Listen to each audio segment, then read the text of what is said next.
Good morning, everyone. Let us start. Remember, we have been learning Chapter 10, Atmospheric Circulation and Weather Systems. Today, we shall learn about forces affecting the velocity and direction of wind. Now, I shall share my screen.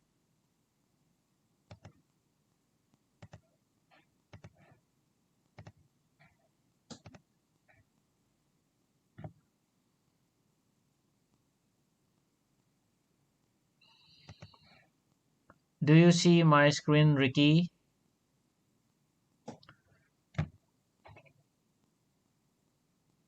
Yes, sir. Okay, let us start. So here, this is today's lesson topic. Forces affecting the velocity and direction of wind. So we have already learned that air is set in motion due to differences in the atmospheric pressure. And we also have learned that uh, these differences in the pressure is mainly related with the temperature. Let us say this is the surface of the earth, and here this place, let us say we have a high temperature here. In the other place, let us say here we have low temperature here. So in the areas where there is a high temperature, we experience low pressure, and in the areas of low temperature, we experience high pressure. And air moves from high pressure to the low pressure.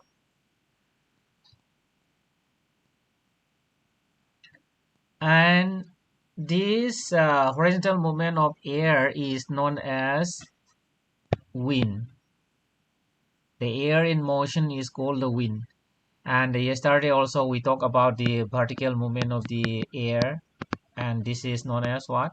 This is known as current. And however, wind at the surface experiences friction. And in addition, rotation of the earth also affects the wind movement. The forces exerted by rotation of the earth is known as Coriolis Force. We are going to learn about it in detail, and thus the horizontal winds near the earth's surface respond to the combined effect of three forces. Those are pressure gradient force, frictional force, and Coriolis force. So these are the three important factors or the forces that affect the speed and the direction of the wind. In addition to this, sometimes you will find the effect of gravitational force also. Now let us go in detail. So the first important force affecting the velocity of wind is pressure gradient force. So let us read.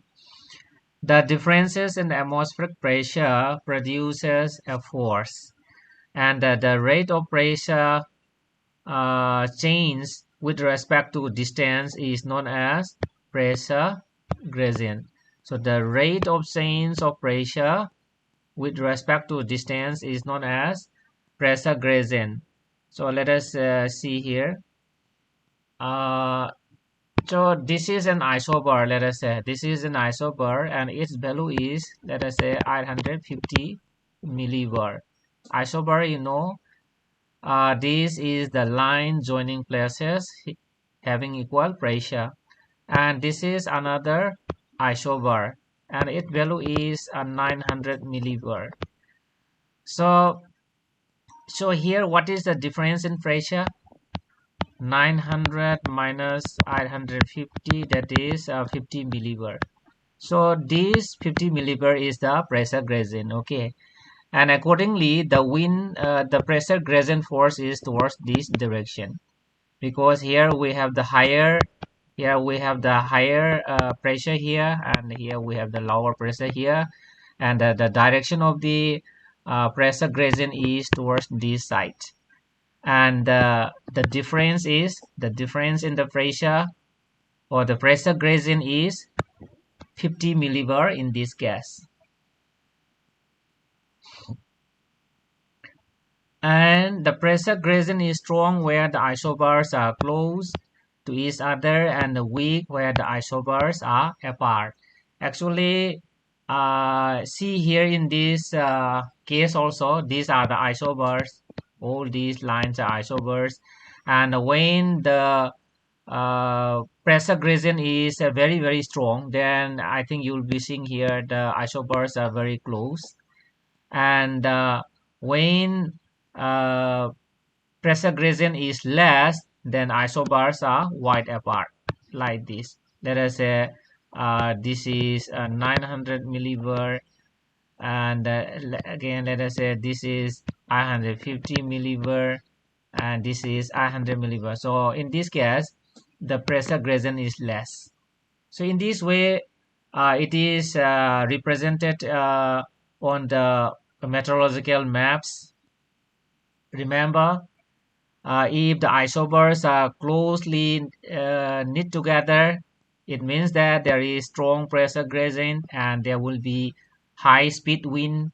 And if the isobars are wide apart, it refers that the pressure gradient is weak, and the speed of the wind will be less. So this is about pressure gradient force. Any question?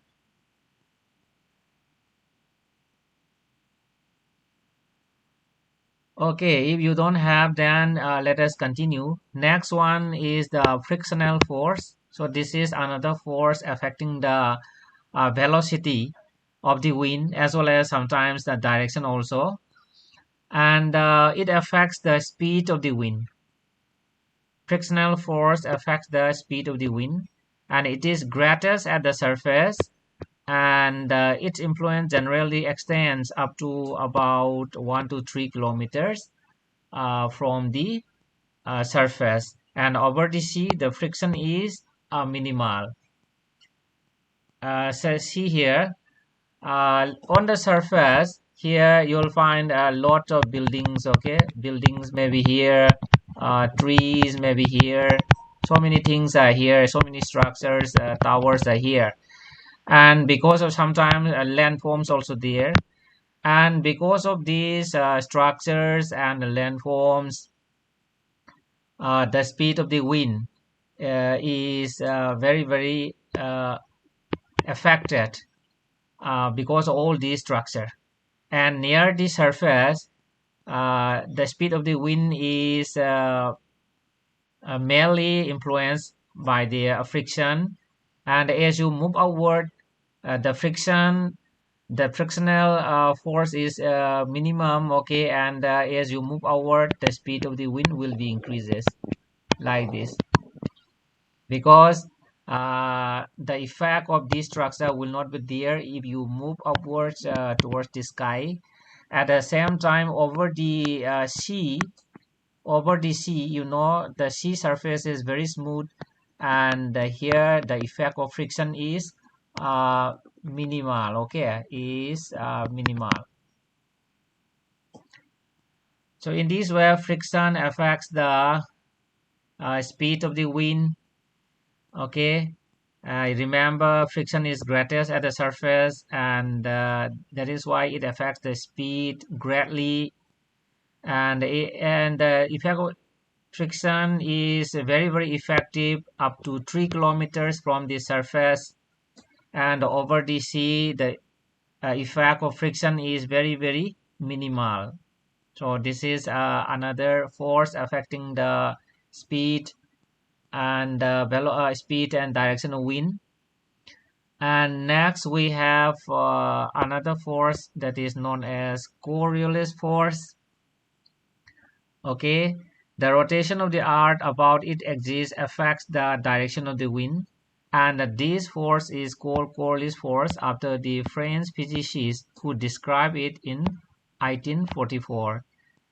And see, because of rotation of the earth on its own axis,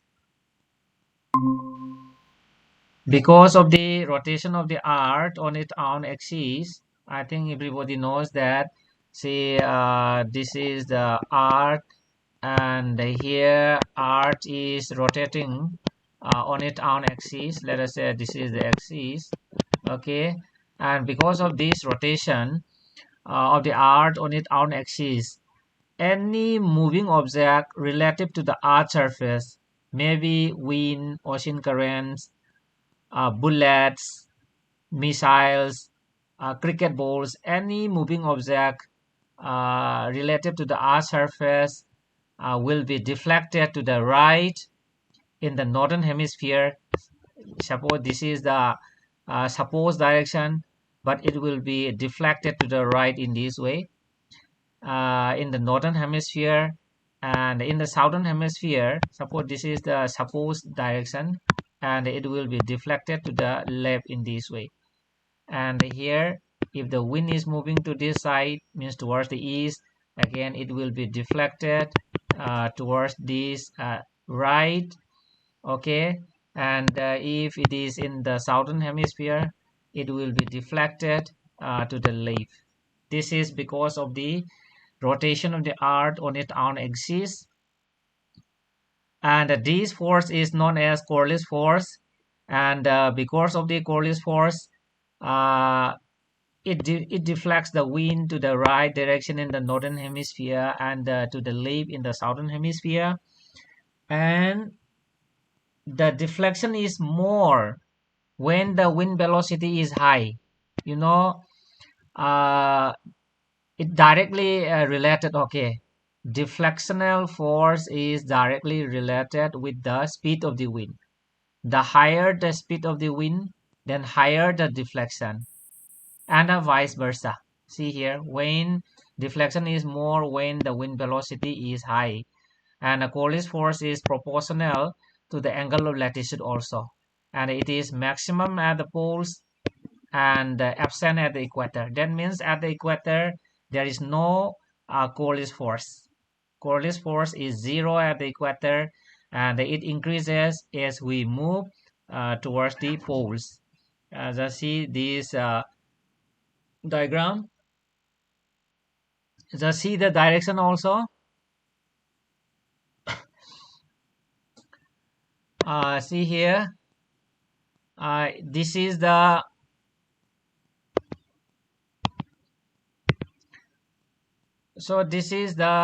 supposed direction. The air is to be moved straight like this, but it is turned to the right here.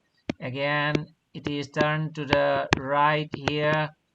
And in the southern hemisphere, let us say this is the supposed direction, but it is turned to the left. And see the directions. And here along the equator, this is the equator, and along the equator there is no Coriolis force, that is zero.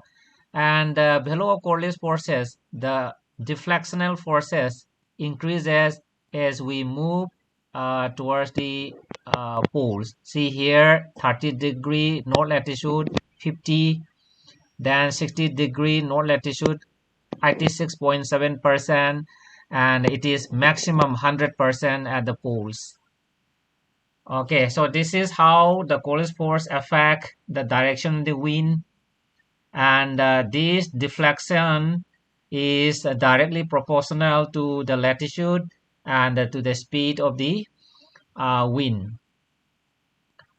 And this Coriolis force acts as a perpendicular to the pressure gradient force, and the pressure gradient force is perpendicular to an isobar. Okay, that means Coriolis force acts perpendicular to the pressure gradient force. Let us say this is one isobar, this is another isobar. And here again, let us say this is at 50 millibar, and this is at 100 millibar. And Coriolis force acts perpendicular to the pressure gradient force. So suppose this is the pressure gradient force, and Coriolis force will be acting to this side, perpendicular, or to this side. Okay, and the pressure gradient force is perpendicular to the isobar. I think you are seeing here. You are seeing here, and I may use another sheet. let us say these are the isobars.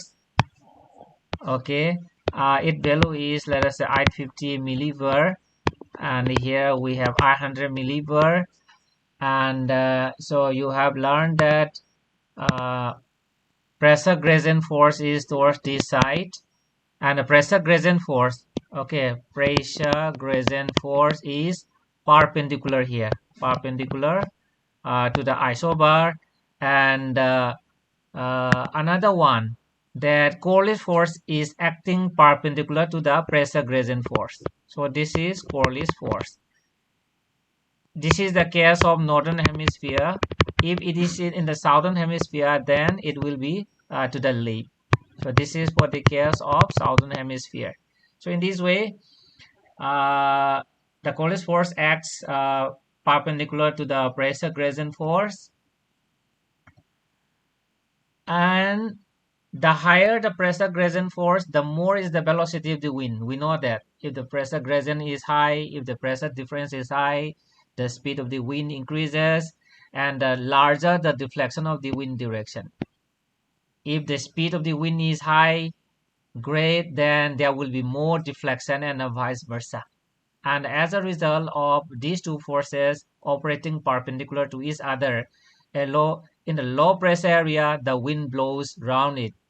And at the equator, Coriolis force is zero, as we announced earlier, we talked earlier, and the wind blows perpendicular to the isobar. And the low pressure gets filled instead of getting intensified. And this is the reason why tropical cyclones are not formed near the equator. Remember, cyclones are not occurred along the equator. Why? Because there is no deflectional force along the equator. The value of Coriolis force is zero. No deflection at the equator.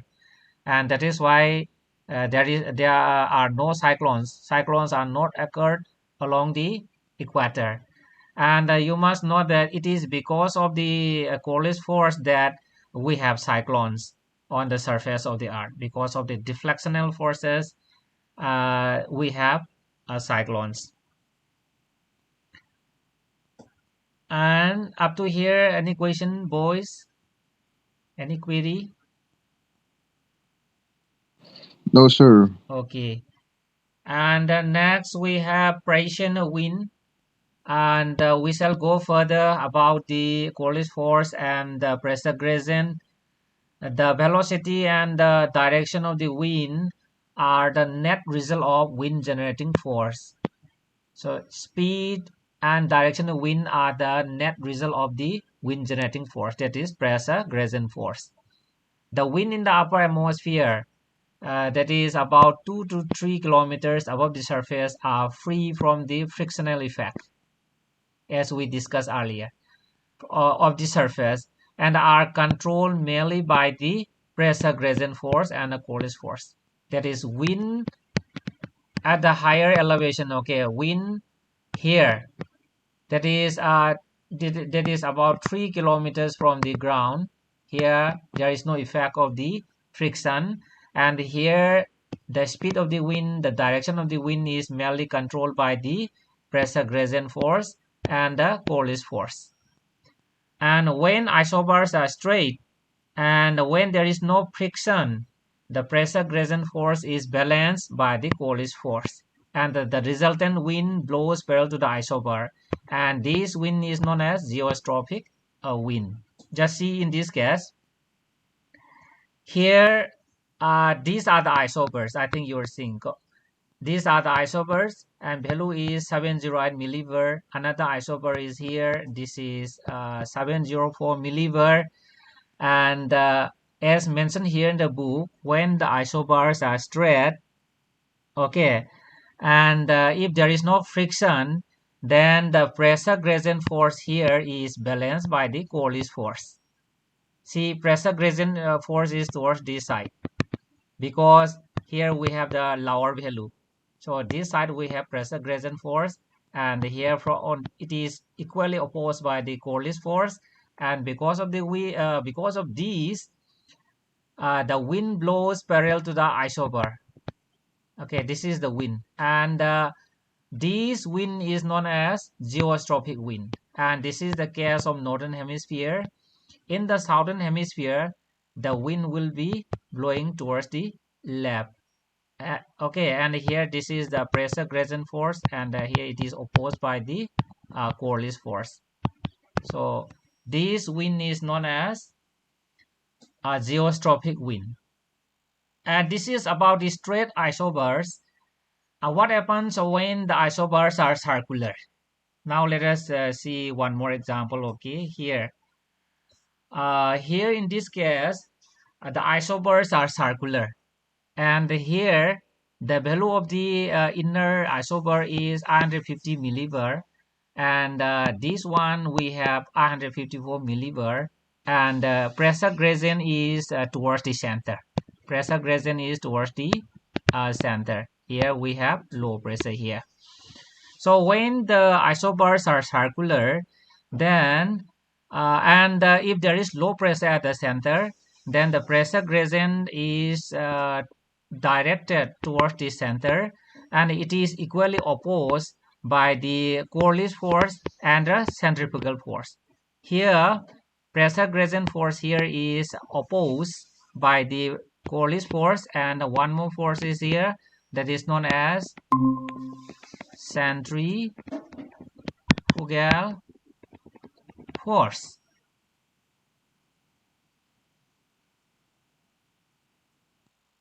And because of this, when the pressure gradient force is balanced by the centrifugal force and the Coriolis force together, then the wind will blow parallel to the circular isobar, as you are seeing here. Here the wind is blowing parallel to the circular isobar. Okay, that is anti-clockwise in the northern hemisphere. And such type of wind is known as grazing wind. This wind is known as grazing. Okay, is known as grazing wind. This is known as grazing wind. And this is the case of the northern hemisphere, and this is how cyclones are generated. This is how the vortex, okay, the circular movement of the wind around a low pressure starts. And we have another this is for the anticyclones. Okay, here in this case also, here in the anticyclone, there is a high pressure. Okay, there is high pressure at the center. That is, we have higher pressure value at the center. So the value of this isobar is 154 millibar, and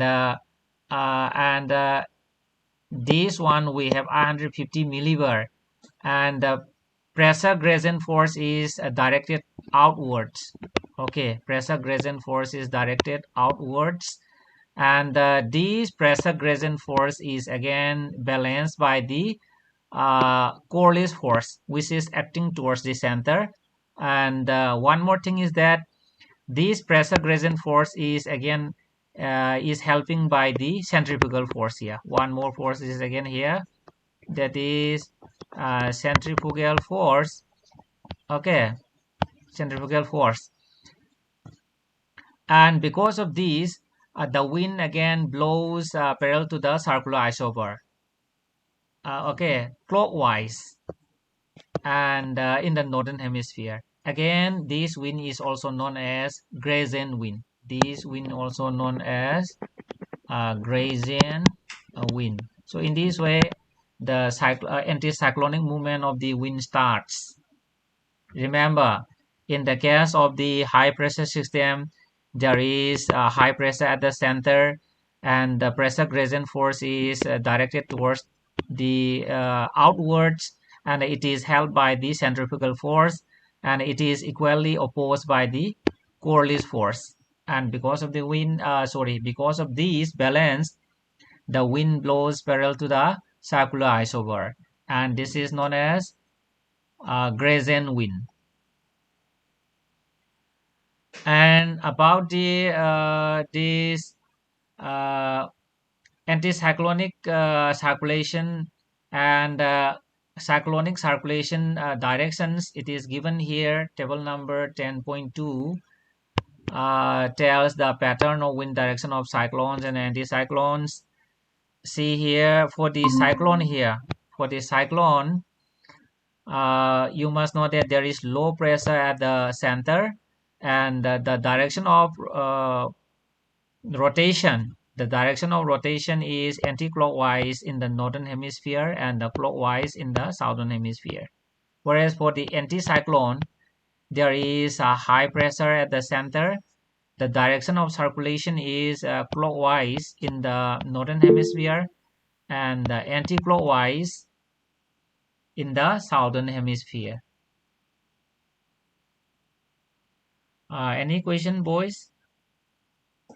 Yes, internet is very poor. Anyway, let us continue. Do you have any queries till now? The last part, okay. Uh, the wind circulation at the Earth's surface around low and high on many occasions is closely related to the wind circulation at the higher level. Generally, over the low pressure area, the air will converge and will rise.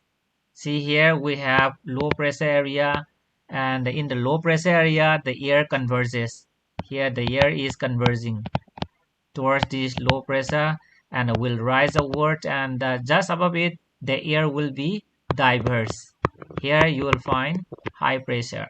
Okay, and likewise in the high pressure areas, here we have a high pressure area. There will be divergence of the air, and just above it you will find low pressure, and there will be convergence of the air, and the air will descend downwards. Okay, remember, here at the surface you will find low pressure. Above it you will find high pressure, that is divergence. And here at the surface, if you find high pressure, there will be divergence, and there will be convergence just above it. Okay, so this is about the forces affecting the speed and direction of the wind. And uh, do you have any other query, boys? No, sir. Okay, then for today, let us stop here. Thank you very much for joining my class. Thank you. Thank you, sir.